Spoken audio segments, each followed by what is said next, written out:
Welcome back to Between the Speakers Season 2. I'm your host, Zach Justice. Today we have the best human on planet Earth. Her name is Sarah Lawrence. What's going on?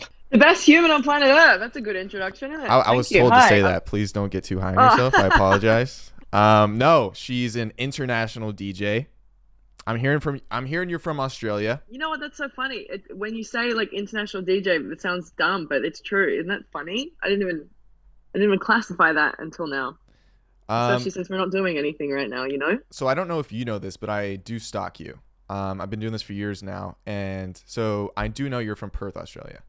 Yes, I am. Yep. What was it like growing up in the second best country? Well, you know what? It was good. It was good. I really noticed the difference I was at a party on Saturday night, and this guy was prancing around, and I was just like, you can't do that in Australia. You know what I mean? This guy was just like, Australia's on another level. Anti-prancing is what I've heard. A lot of anti-prancing, yeah. Everyone's just like very, mellow. And if you're prancing around, you get a punch in the face. So I don't know. It was good growing up there. I think it gives you a nice like humble kind of attitude, which is nice, which is not necessarily what it's like over here, especially in LA.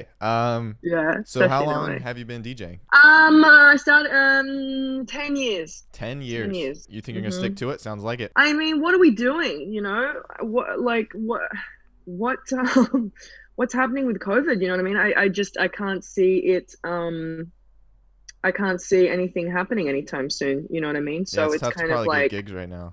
Obviously. Yeah. You could DJ. My family and I, we try to FaceTime at night. You could like DJ that if you want. I mean, you know what? At the start of COVID, I was like, I'm going to DJ every night and everyone's going to tune in. It's going to be super sweet. And then, at the very height of it, I got like 10 people watching. So I was like, what am I doing?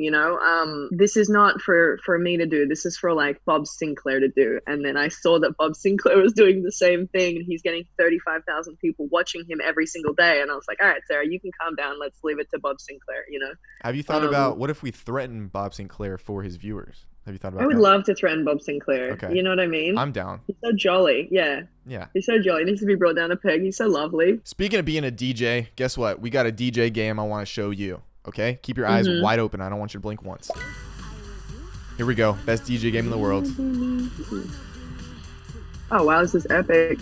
Yeah, I want to build my own stage. How many people are there? I want a hot dog in the background for starters. You can build your own stage. Look at these stages. It's epic. Yeah, so I think, and then you can like pull apart songs, put them together. If you like a piano from one song, you can pair it with a guitar from another song. What? Yep. Wait, so you can like live produce mix your own? Wow, that's insane. Listen, there's a MIDI controller. Look at this. See, if you ever miss DJing, you just pop in this game, you get your fix. Oh, I like that one. Look at these stages. This is like an epic like festival. Customization. Oh, you can change your dude. Change your dude. You can make him dance if you want. Dude. You're using the robot guy. Ooh, I like the helmets. I like the helmets. Marshmallow action. Wait, how do you play against each other? I think it's online, and then you kind of just add the user based on their name. Oh, that's cool. I would love to DJ with you sometime. How does that work? So do we go like back to back, or we go like against each other? Yeah, I think. Did you ever play Rock Band? Yeah. I think it's very similar. You go against. So you've got to get your things on the right time. That's what I'm hearing. This is cool. Yeah, I would love to give it a crack. Master the stage. These guys have got moves. Oh man, this is my guy, the guy with the beard and the white singlet. Yeah, that's my guy. I want to do here. set design for this, and then I'll let you DJ. With the world, collaborate or compete with the world. So you can do this like with people in another country. Yeah. So you versus Dylan cool. Francis. Oh, he's in the same country though. Well, we're gonna have to ship one of you guys somewhere. Me versus Bob Sinclair. Oh, the showdown. Everyone's been waiting for it. You get to stand on the DJ booth like Steve Aoki. Okay, before everything got shut down, what were some of your favorite places to spin the records, as the kids say? Spin the records, God. It was kind of like a One Oak kind of vibe. Birmingham, Alabama. And I'm like, yeah. And I'm like, before I DJ here, like, because it's hard for me because I play a different kind of style, and so people always expect that you play like kind of commercial music, but I don't play that. And so this place was kind of lenient on me playing whatever I wanted, and everyone was into it. So it was great, but it was a one note kind of style, which is normally like, you know, whatever's on the radio, like hip hop or whatever. But I was playing my stuff, which is like deep house, G house, and everyone was loving it. So it was really cool. But I can't remember the name of it. Project. We got Project there. LA. It's next to Hemingway's on Hollywood Boulevard. Are you in LA now? Yeah, I am in LA now. Oh, yes, nice. I've been here for 6 years. 6 years. Welcome. I'm also told you're a comedian. Yeah. You get on stage every now and again before the pandemic. How's that? How'd you go from DJ, or maybe you were doing it the whole time? Is that comedian newer than DJing, or is DJ? Yeah, comedian's newer. Comedian's a couple years in. Sometimes, you know, comedians are all kind of a bit insane, and I went through like, you know, one of the worst times of my life, and that's when I started.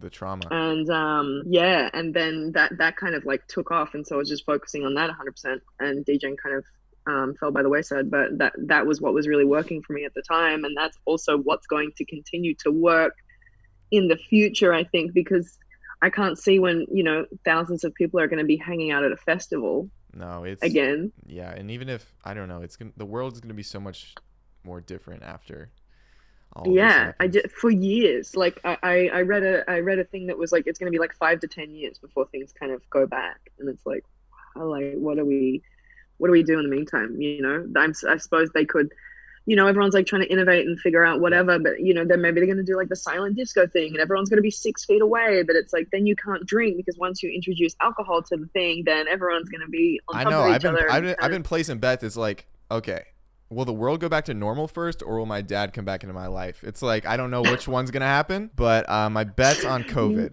You think COVID before your dad? My goodness. That's so you should start comedy also. A lot of missing dads in the comedy world. You know? No, I'm too much of a crier. I was get on stage and cry. But you cry and you work through it, and then you're like, I don't care if my dad comes back or not.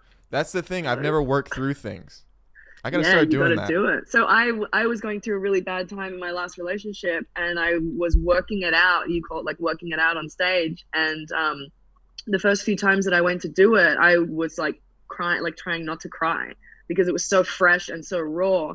But by the end of it, I was doing this material for like a year or so, 8 months, and by the end of it, it's hilarious. You know what I mean? And by the end of it, you don't care anymore because you've gone through it so much that it's just funny. And now that bit has gone from like 30 seconds to 5 minutes. Yeah. And now that 5 minutes, I still think of other funny stuff that I'm like, oh my God, that's right. He said that. Oh my God, he said that. And you put it in, and it's just like a funny thing now that doesn't affect me. So stuff you didn't want to talk about, now you like talking about it. Yeah. And well, I don't like talking about it, but it doesn't affect me. And then it, like when we were breaking up, I was like, hey, by the way, you know, I've been like doing this has been like my therapy on stage every night whilst we've been breaking up. That's why I don't care now, you know? Well, speaking of stuff you don't want to talk about, so Aussie's Next Top Model, how'd that go? So funny. Well, they wanted to kick I got kicked off because I was trying to cause a fist fight. I was trying to cause a walkout. What do you call it? A mutiny? An alien, what do you call it? A mutiny. You're trying to get all the models. Where were you going to go? What was the destination? Well, we were just going to leave because I was like, they didn't feed us. They didn't let us sleep. They would like wake us up at 5. We would go to bed at like 3 a.m. They'd wake us up at like 4:30 and be like, everybody get in the car. And so then you go and you rush to get in the car. You don't eat breakfast. And then they'll take you to a location in the car that's like remote. Don't let you out of the car till 4 p.m. And then when 4 p.m. rolls around, you're like staggering into this photo shoot, and you're trying to perform at this photo shoot. Still no food. And I was just like, we should all leave, you know, and everyone's like, yeah, let's do it. And then they never did. And then they just kicked me off because I had an attitude problem. Sarah, I don't know if you know this, but I'm pretty sure you were held hostage, and this wasn't a show. Right. This sounds like you were definitely taken against your will, which is concerning, but we can talk about that later with the police. So which one do you like more, DJing or comedy? Or it could be mutual love. Comedy, I think. I don't know. Comedy's harder. Comedy's much harder, obviously. I don't know. That's like where my people are, you know? Yeah. I like found like my people. I was like, oh, these people get it. These people understand me. I can joke with these people. I don't have to like tone myself down. I don't have to be like, oh, watch what I say. I'm like, everything's just really cool. Who is your DJ inspiration? Okay, so my like number one DJ, and he's also a producer, is this guy called Armin Edge, Amine Edge. Mm-hmm. And he collaborates with this guy called Dance a lot, and they're French producers. Yeah. And Amin Edge was the guy who coined the phrase G House, which is Oh, gangster Gangster house. House. Of So course, he, I knew yeah, that. obviously. It's the best So house. he takes like the samples of vocals from like the 90s, like Biggie Smalls and Tupac and stuff like that, and then puts them over these new beats that he makes. And the bass is just like so sick. And then putting that together, it's called Gangster House, and that's where the term originated from. This one French producer in France. So Armin Edge is my number one guy. Gangster House sounds like an off-brand TikTok house. I don't know if you're well versed with TikTok, but Yeah, I got it. I thought it was getting deleted. What's happening with that? they brought it back for you. They realized you weren't on there. They Dude, brought it back I just for you. uploaded one clip of 10 seconds, and then they're deleting it. I'm like, phew. What is your favorite thing you've done during quarantine that, like, you realize you like doing? Running. Running, but just Yeah, around I the never apartment, just like ran. circles. Just with my head spinning, Gotcha. just running around my own head. No, I never really was like a runner, and then I started like, March 13th when we were locked in. I was very unfit, and so I would like just go for a walk around the block, and I would only be able to walk like a half of a block, just walking. And so then each day I would like walk further, further, further, and now I'm just like running down the road, and Look it's at like you. so fun to just go out and just run. So you're physically at your peak right now. A little bit, yeah. Oh, that's good to Deeper hear. into the thing. Wow. No worries. I mean, you were Aussie's Next Top Model Mutiny starter. That was when I was 19, when you didn't have to work out, and you're just like skinny, and you're all good, and everyone's like, when you get in your 30s, you're gonna be fat, and you're like, never. And then you get there, and you're like, oh, you were right the whole time. And you got to really start looking out. What are some of the best places internationally that you have DJ'd? So I lived in Dubai for 2 years right before I moved wow. here. It's cool because you get to fly to like other places in the Middle East. So I flew to Qatar and DJ on the top of this like hotel. I got flown to Bahrain, same kind of thing. They're all like rooftop bars, like really cool.